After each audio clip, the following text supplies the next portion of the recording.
சமவெளி நாகரிகத்தில் இருக்கிற எழுத்து முறையாக வரலாற்று ஆய்வாளர்கள்லாம் சொல்லியிருக்காங்க.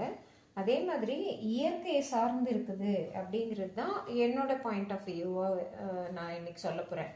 எப்படின்னா இங்கே பாருங்கள், இந்த ஒரு சித்திரை எழுத்து முறையே எடுத்துக்கோங்களேன். எப்படின்னா ஃபஸ்ட்டு கோடு தானே நம்ம போட்டிருப்போம். அதாவது ஃபஸ்ட்டு எழுத்தெல்லாம் அப்படியே எழுதியிருக்க மாட்டாங்க.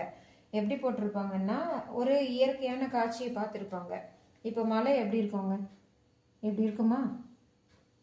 அதே பாருங்க, இந்த எழுத்து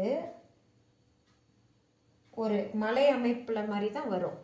இது பூமியாக கூட வச்சுக்கலாம். இந்த மாதிரி நான் அசியூம் பண்ணுறேன்.